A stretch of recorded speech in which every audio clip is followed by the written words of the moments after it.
Welcome back, everybody.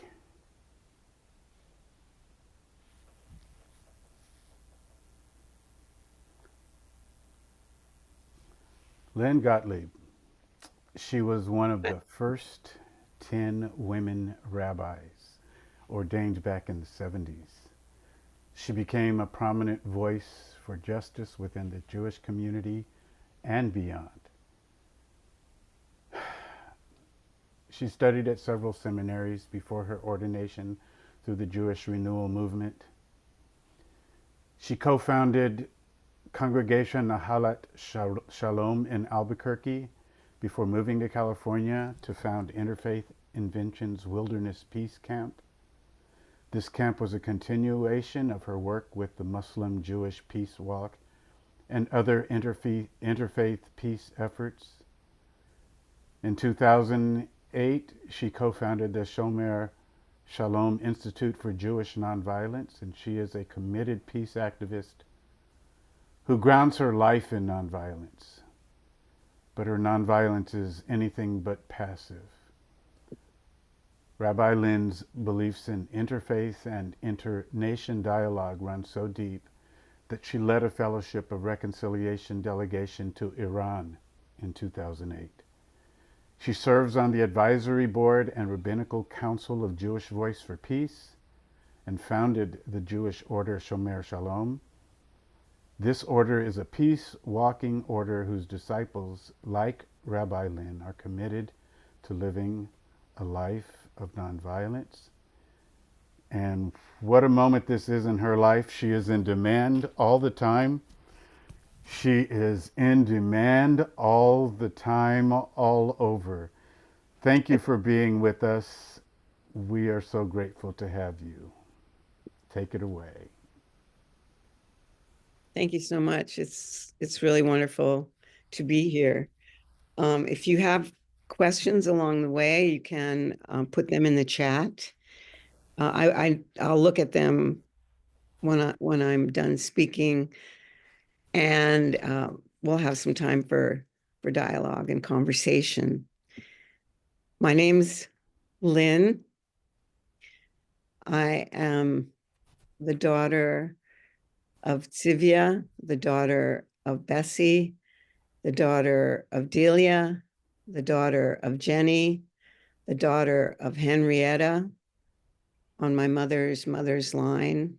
And they came to Turtle Island, the United States, in 1839 and founded one of the first synagogues on Turtle Island in Easton, Pennsylvania, called the Covenant of Peace.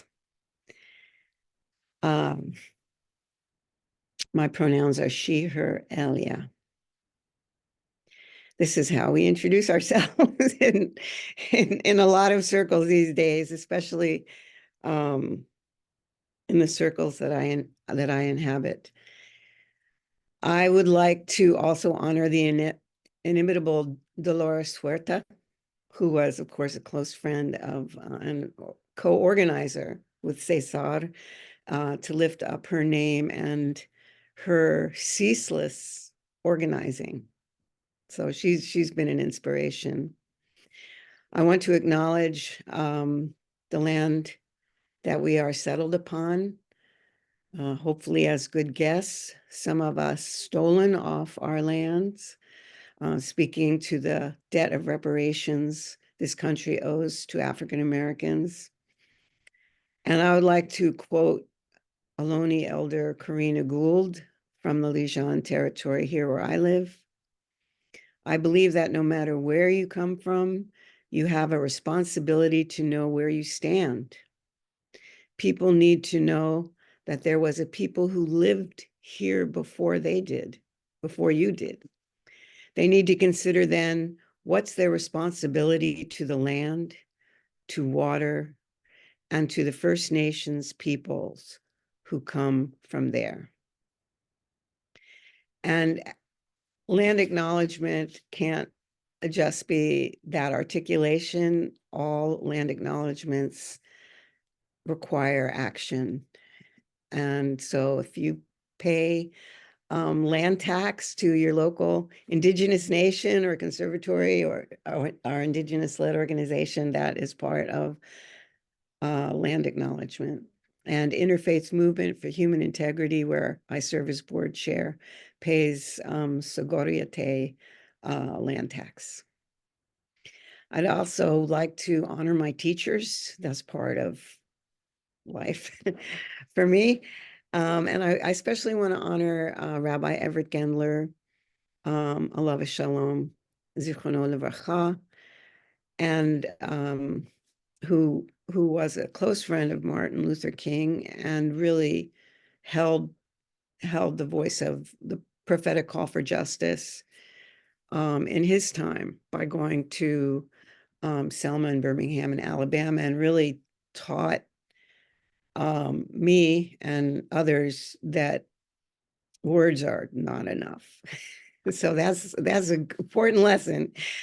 And Atala Mansour, who is still very much alive, who was the first Palestinian that told me about the Nakba in his home in 1966, which is to say that this is an issue which I've been enmeshed and organizing with since 1966.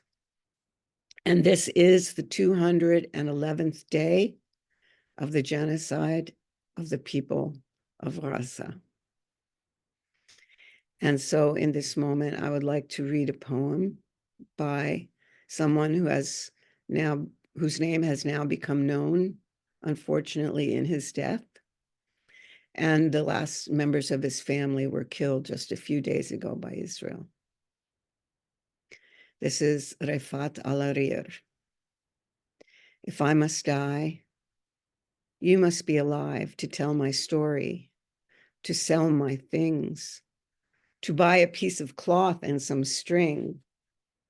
Make it white with a long tail, so that a child somewhere in Gaza, while looking heaven in the eye, awaiting his dad, who left in a blaze and bid no one farewell, not even his flesh, not even to himself, sees the kite, my kite, you made flying above, and thinks for a moment an angel is there to bring back love. If I must die, let it bring hope. Let it bring a tale. It's hard to sum up everything in such a brief period of time. So I want to make a few points for solidarity. What it means to, I'm going to make the assumption that that those of you who are gathered here understand that a genocide is taking place. I'm going to make that assumption. And I'm going to make the assumption that it's overwhelming, as so many things are overwhelming. So many long struggles for liberation are overwhelming. And in this moment, everyone is watching, because even the soldiers themselves are posting on TikTok what they're doing. So we're watching this, and we're seeing an uprising. Started really with Black Lives Matter, that uprising, this wave of uprising. With the Me Too movement, there's a series of uprisings, and with each uprising, the sense of interconnectivity, of intersectionalism, of understanding that we have to bring our struggles together, that is also rising. And you can see it in the encampments, which I've been to many times already in various locations here around the Bay Area, where, for instance, Muslim students and community members come to pray, and students of all the diversities, including Jewish students, and faculty and community members make a circle of protection, of mutual care around Muslims as they pray. And on the other hand, Jewish students are hosting liberation zone Shabbats, free Gaza Shabbats, all it and they're attended by so much diversity. I led one, what day is it now? Sunday. I led one Friday night at San Francisco State. And it was kind of amazing what a passion and thirst for openness, for beloved community, for intersectionality is being held and modeled along with prophetic rage. And I think it's hard for white America to understand this these two elements of these uprising of growing global and international solidarity, which has been part of many movements for a long time, is just expanding. And Palestine has become the moral compass in this moment for anti-war, anti-militarism, racial injustice, plantation capitalism, environmental destruction, patriarchy. Palestine is the lens through which people are re-envisioning and manifesting what global community, global caring, global solidarity can look like in the face of genocide. And as we do that, there are several things to consider as I move through this with so many different communities. It's kind of overwhelming, but so important. First is, what are the root causes of harm? That is a question we have to ask, because harm is structural, and structural harm erases history and people, and it diminishes. So the root causes of current harm have to be analyzed. And we're once again sitting in the house of white supremacy and Christian nationalism. And you can see white supremacy at work, trying to draw in members of the Jewish community who are fear-based, and not without good reason, I have to say, but the fear, our history of trauma is being weaponized to harm others.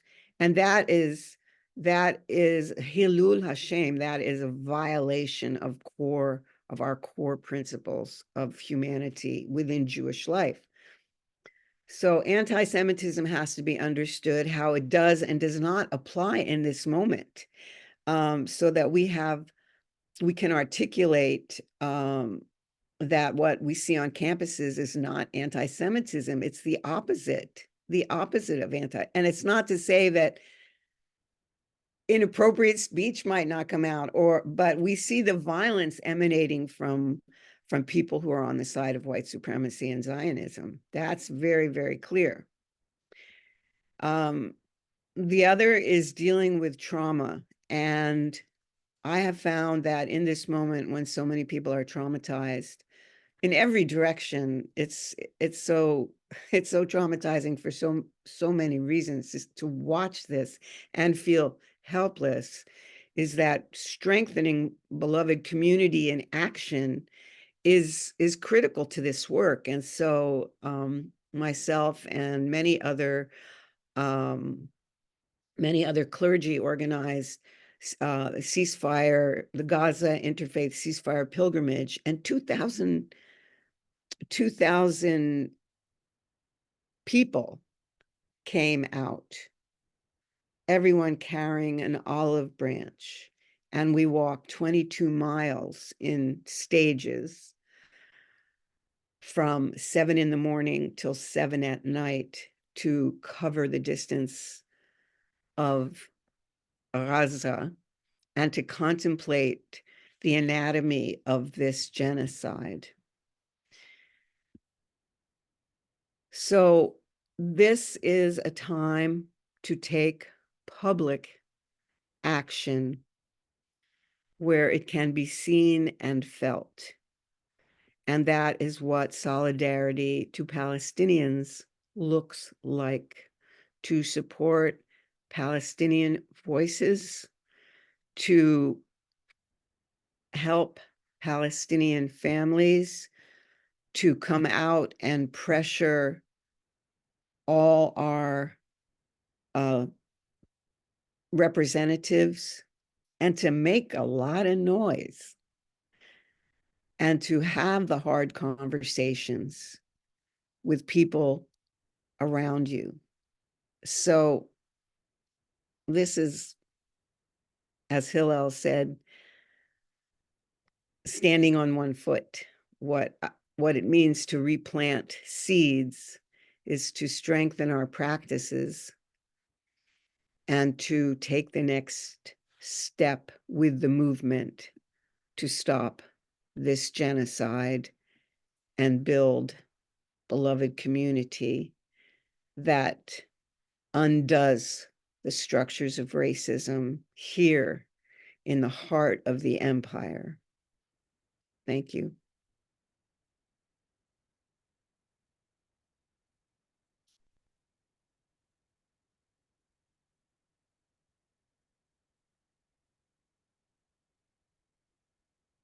Hi, I'm Nea, and I'm going to be helping with Anna Rosa to facilitate questions from our participants here. Thank you so much for coming. We really appreciate what you do. And I like what you said about we need to contemplate the anatomy of the genocide and how it is the genocide in Palestine is like a compass for all the other things that are giving so much prophetic rage. And my mind is all over the place right now. I'm thinking about what Israel has been doing in the world for the last 30 or 40 years that I'm just now finding out about. Selling arms in Guatemala, selling arms in Burundi, and it's just really overwhelming. And my problem, I think, is that I don't feel like I have a picture of, I mean, I do, I have 1,000 little mini pictures of the solution. You know, the beloved community, building hope together, solidarity, taking one step at a time and everything. But I don't have, I guess I'm wrong to want to have a final picture, you know, that what it exactly in this terrain are we looking for towards working for? Do you have a picture of the ultimate goal in Israel? I think it's really important to understand that as solidarity activists, we always center the voices of people who are directly impacted. That's not me.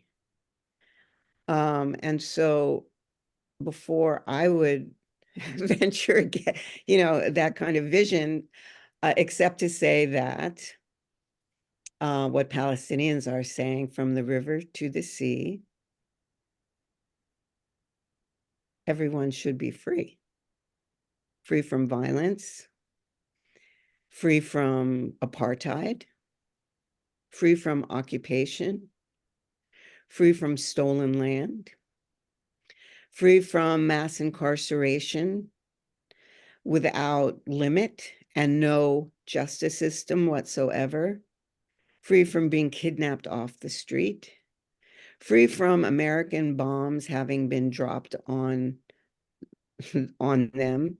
This is our equipment, and this fault lies in the United States. as well as in Israel.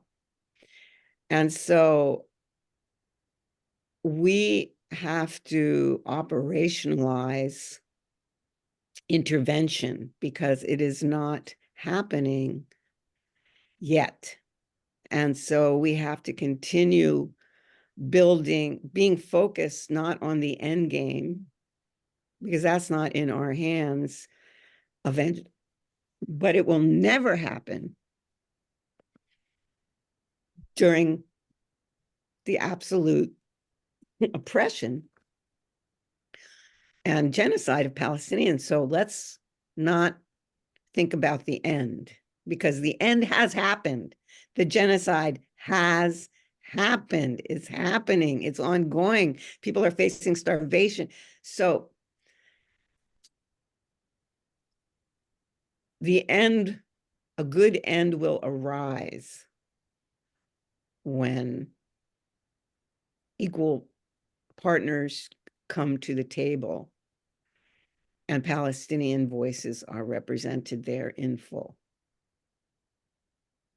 Thank you, Rabbi Lynn. And as Rabbi Lynn says, you know, this genocide wouldn't be able to be carried out if it wasn't for our country.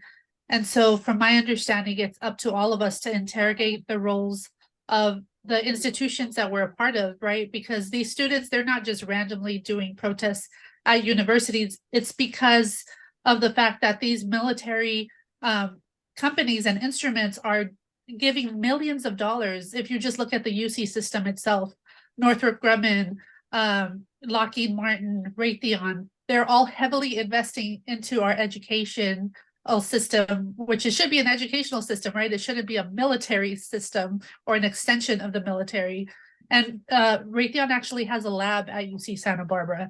So one thing that I'm thinking about too is for those of us who are no longer students and are part of the community, is how can we show up for the students, right? We have an encampment at UCSB. I'll be dropping off some supplies later on today if you have any resources that you would like me to drop off for them.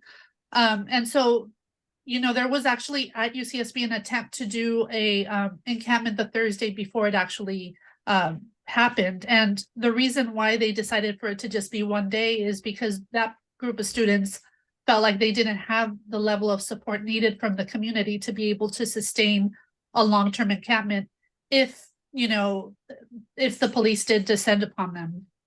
So, you know, I feel really bad that these students didn't feel like they could call on folks in the community. So part of myself as a community member is, you know, talking to folks I know and see how can we be able to be there for the students so that they don't feel like they have to deal with the repression on their own, and to hopefully ward off the repression before it happens.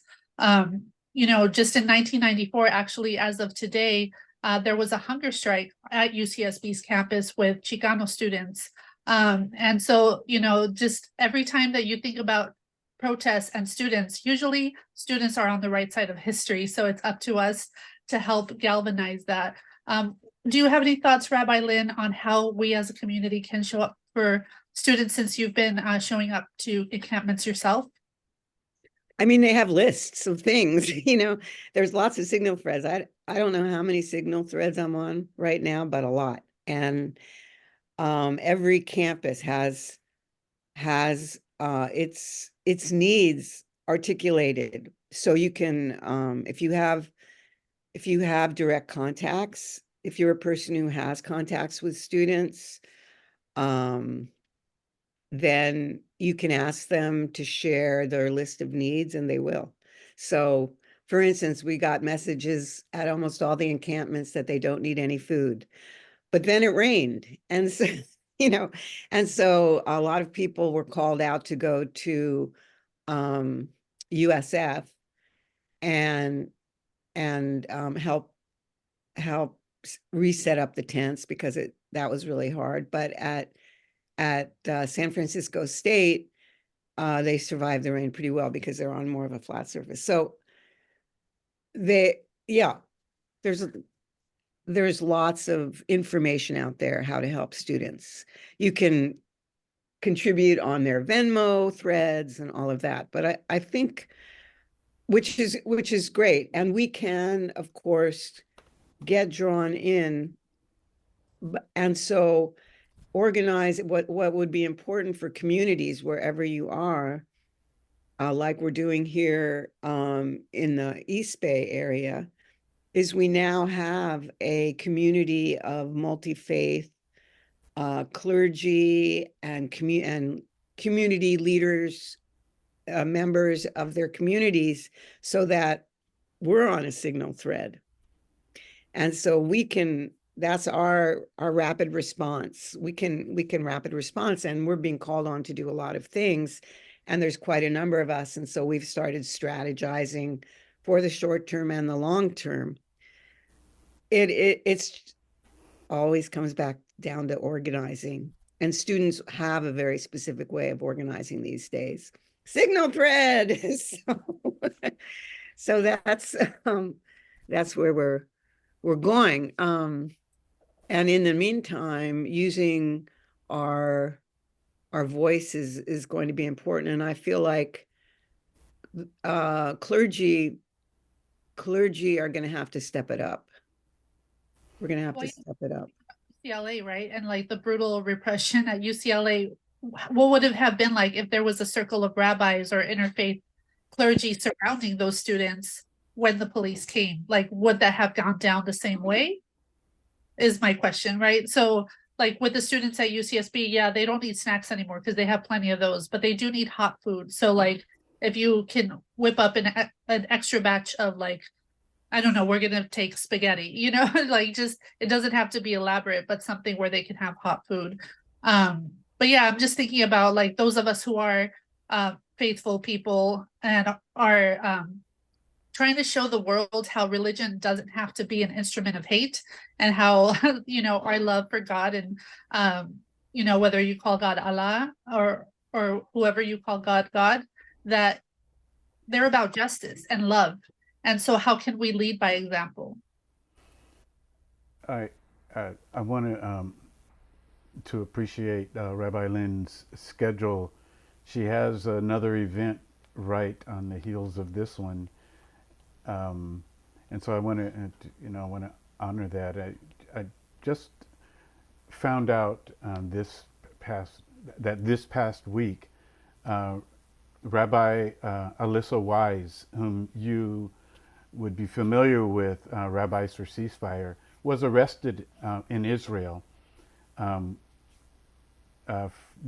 She and a team that she was helping to lead were trying to take food to northern Gaza, and the Israeli government took them into custody. Do you know anything about that? We Sure. had her on a month ago. Uh-huh. Yeah. You know, people are trying all sorts of things. And again, I like to keep the focus on what's happening to Palestinians. And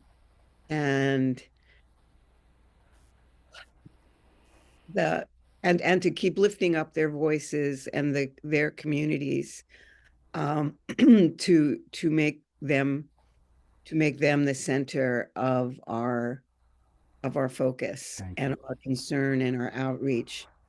And the students will tell you this as well, that each time we come on, we should share the daily violence that's being done to Palestinians. And this moment of genocide. I'm proud of my colleagues. It's great. You do, you know, to lifting a voice like this, and all of our actions are important, everything that we do. And we have to keep building our collective strategies in an intersectional way to reach out to the different sectors of our communities that make a difference, like labor, academics, students, religious communities, and so forth. Because we're going to need our entire collective effort to overturn our investment in militarism to the tune of 66 billion over our this just recently, right? The recent giving over of funds to Ukraine, Israel, and Israel. So that kind of long-term investment means that we have to continually devote some time, not just to gather information, but to plan how we're going to move together. Thank you. Well, we're going to go ahead and let you go. Thank you. Yeah, because the time will come when we will want to get you back, and we don't want you to remember us as the people that. Oh no, I'm happy to be here. I'm really happy to be here. I'm so encouraging. I've been at this for a long time, on this particular issue and a lot of issues. They've always gone together. They've always been together. Indigenous solidarity, Black liberation, Palestinian liberation, Jewish well-being, all of these things, feminist liberation, labor, it's all connected. So I'm happy to see any moment of intifada. And this is certainly intifada. And as Palestinians say, we have to remain samud, we have to remain steadfast and not be crushed or not jump to the end, but to consecrate the moment and to understand, to trust in the power of the movement to transform our current condition. So we have to keep trying to do that. Thanks a lot. Thank Give you. a rabbi a minute and she takes a mile. We love it. Thank you so much. Appreciate it. Take care. Thank you, Rabbi Lynn. Thank Bye. you Can we so all say much, thank Rabbi. you, family? Can we just say thank you? Thank you very much. Gracias, gracias, muchísimas gracias. Bendiciones para ti. Thank you so much, Rabbi Lynn. Blessings to you. And I That's really fine. appreciate you centering the Palestinians Mhm. Yes, in all of your Welcome. responses, because ultimately, like you said, the genocide is and has been happening. Yes, and for those of you who want to know the financial pieces of all of this, AFSC, American Friends Service Committee, just put out a toolbook on divestment. So Mhm. because students are focusing on divestment, organizations that have been engaged in divestment programs have put out toolkits. So there is now information out there that communities can draw upon to support the various campaigns around divestment. Yes. And if you're in a union, even if you're not at the university, unions are also heavily invested in a lot of these institutions as well. And so some things are said, and then financially other actions are taken, and we need to hold everybody to account. Mhm. So may it be. I want to thank you, Inshallah. Rabbi Lynn, for saying that you stated that it's all structural, and I totally agree with that portion of what you stated. It's all interconnected, it's all interwoven, and I can't say, I can't thank you enough. Blessings. Thank you so much. Thank you. I'm sure these things are not news to anybody who's who's part of this community, but sometimes it's good to say it out loud together. Thank you. Thank Take you. care. Thank you. Bye. And I'll be in touch with you. Roy is going to lead us in communion. And before he does, I want to just share with you, you will remember, most of you, Jonathan Kutab, our Palestinian friend, who spoke 2 months ago now. And here's what he wants us to think about in terms of what's going on, what's been going on in Gaza. Just a few of them, because the list is very lengthy. The practice of allowing wounded Palestinians to bleed to death without permitting medical ambulances to evacuate them or give them treatment.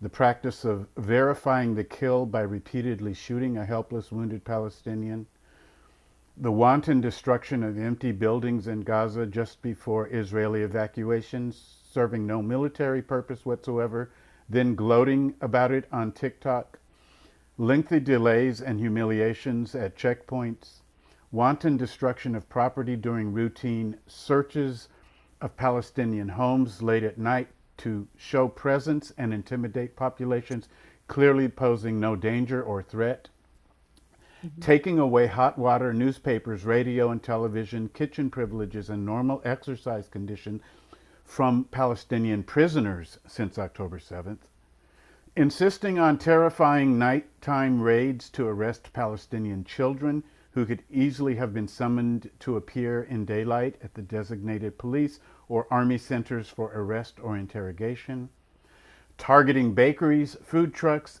and distribution locations, particularly in the north of Gaza where starvation has set in, killing Palestinians who are stripped and zip-tied, whose bodies have been discovered in mass graves around hospitals in Gaza after soldiers evacuated, shooting Palestinians on supposed safe roads and bombing innocent Palestinians in Israeli declared safe zones, as well as Palestinians waving white flags, shooting those coming to assist wounded Palestinians, adding innocuous items such as chocolate to the list of prohibited items not to be allowed in Gaza, refusing to allow anesthetic materials and water purification equipment into Gaza even when humanitarian assistance is reluctantly allowed in, arbitrary refusal to allow some parents of cancer patients to accompany sick children to hospitals in Jerusalem, or excessive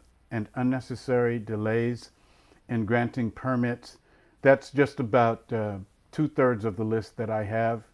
But we're going to pause here for communion.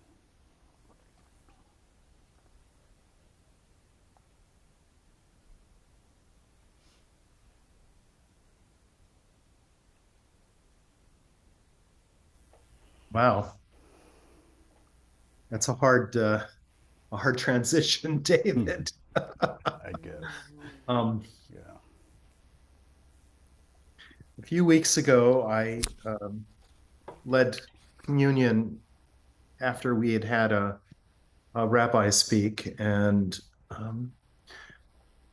at that point, I talked about how we can envision communion as being a ritual that can reach beyond just the Christian community, and I want to do that again today. Recalling first that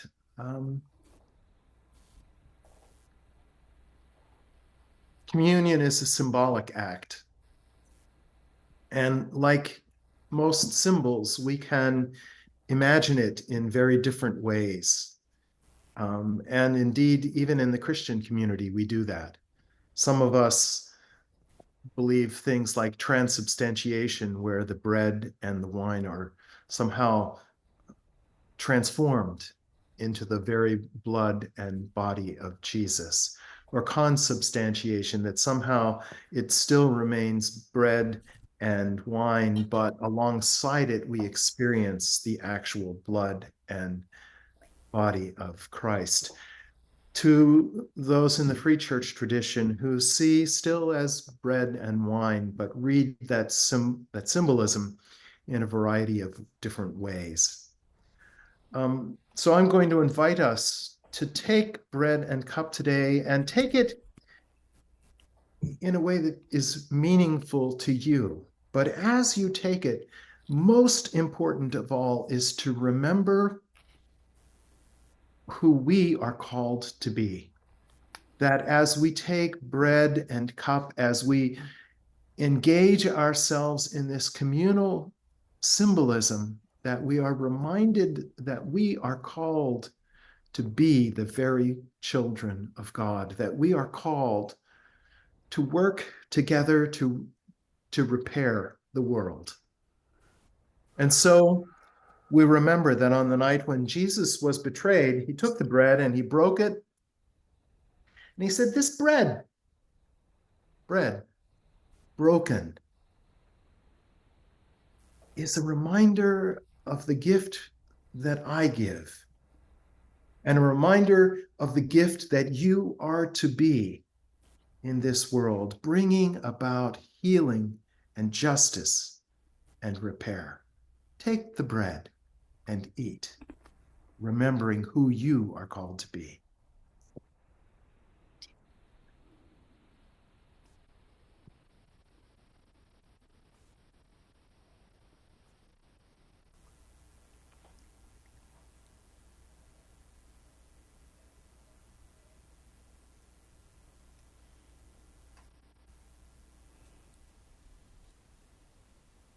After supper, Jesus took the cup and he said, this cup is my blood poured out for you. Drink it that I might be remembered. Drink the cup that we might remember.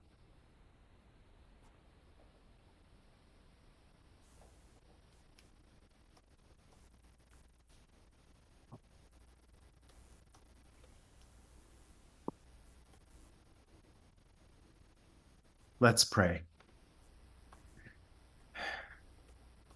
God of grace, of love, of solidarity, of justice, we thank you for the love poured out upon us. And we remember that your love poured out on us is never ours to keep, but that we are called to do the same, to pour out ourselves in love, in solidarity. And let us, as we go from this place today, be active participants in repairing this broken world. We thank you. Hear our prayers in the strong name of Jesus.